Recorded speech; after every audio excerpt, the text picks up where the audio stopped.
नमस्कार दोस्तों, स्वागत है आपका वीके न्यूज़ में। खबर श्रद्धा मर्डर केस को लेकर, जहां पर आफताब जो है वो लगातार अपने बयान बदल रहा है, जिसकी वजह से पुलिस जो है वो खासी परेशान है। हालांकि पुलिस ने फैसला ये किया है कि इन बदलते बयानों से पार पाने के लिए नार्को टेस्ट कराया जाएगा। साकेत कोर्ट से आफताब के नार्को टेस्ट की परमिशन भी मिल गई है। अब जिसके बाद में पुलिस जो है आगे की कार्रवाई करेगी, क्योंकि पुलिस के लिए सबसे बड़ी चुनौती ये बन गई है कि आफताब ने पुलिस के सामने अपना जुर्म कबूल तो कर लिया है, लेकिन पुलिस के सामने चुनौती ये है, चूँकि ये मामला बहुत पुराना है और पुलिस ये चाहती है कि जब मामला कोर्ट पे पहुंचे तो उसके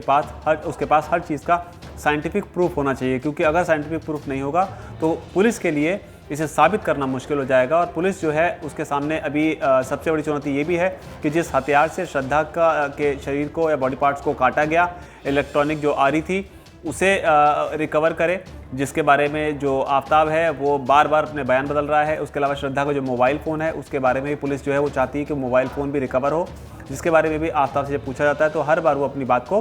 बदल देता है। कभी कहता है कि महाराष्ट्र में मैंने मोबाइल फ़ोन फेंका है, कभी कहता है दिल्ली में फेंका है। हालांकि इस बीच पुलिस जो है उसको आज भी महरौली के जंगलों में लेकर गई थी और जो बॉडी के पार्ट्स मिले हैं उसमें जो हड्डियाँ मिली हैं वो श्रद्धा के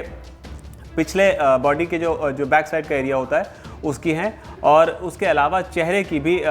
जो है दिल्ली पुलिस को तलाश है। और दिल्ली पुलिस उससे पूछ रही है कि आखिर तुमने चेहरे को कहाँ फेंका हुआ है। तो दो तीन चीज़ें जो हैं जिसकी तलाश दिल्ली पुलिस कर रही है, जिसमें एक चेहरा हो गया, उसके अलावा जिस हथियार से यानी कि इलेक्ट्रॉनिक आरी से श्रद्धा को काटा गया उसका, और उसके अलावा जो फ़ोन है, इन तीन चीज़ों की जांच पुलिस जो है वो पता करना चाहती है कि आखिर इसे आफताब ने किस तरीके से ठिकाने लगाया। क्योंकि दिल्ली पुलिस के सामने चुनौती ये है कि आफताब जो है वो ये मान तो रहा है कि उसने कत्ल किया है, लेकिन जब मामला कोर्ट में जाएगा तो दिल्ली पुलिस को ये साबित करना होगा कि जो क्राइम है वो हुआ है, और वो अदालत जो है वो सबूत मांगता है, और सबूत दिल्ली पुलिस के लिए इकट्ठे करने बहुत ज़रूरी हो गए हैं। और इसी लिहाज से साकेत कोर्ट से उसे इजाज़त मिली है कि उसका नार्को टेस्ट जो है आफताब का कराया जा सकता है। लेकिन यहाँ पर भी एक चीज़ समझने वाली है कि नार्को टेस्ट एक ऐसी चीज़ है जिसकी कोर्ट में जिसमें जो भी इन्फॉर्मेशन निकल कर आएगी गवाही की, उसकी कोर्ट में मान्यता नहीं है। लेकिन दिल्ली पुलिस के लिए ये इसलिए इंपॉर्टेंट हो गया है क्योंकि यहाँ पर सबूत जुटाना एक बहुत बड़ी चुनौती है, क्योंकि मामला जो है बहुत पुराना है और जो आफताब है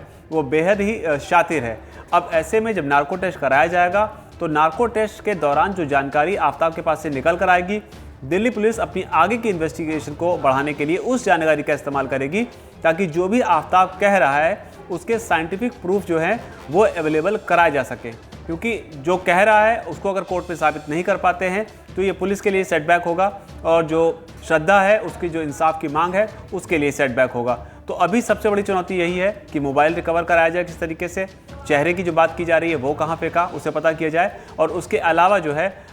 मोबाइल फ़ोन और जो इलेक्ट्रॉनिक आरी है, इन तीन चीज़ों को पुलिस की पहचान करनी है, पुलिस को इनको ढूंढना है। और आफताब जो है बहुत ही शातिराना अंदाज से पुलिस को घुमा रहा है। तो फिलहाल ये बड़ी डेवलपमेंट है कि नार्को टेस्ट कराया जाएगा। अब नार्को टेस्ट से क्या जानकारी निकलेगी और पुलिस उसका कैसे इस्तेमाल करेगी सबूतों को इकट्ठा करने के लिए।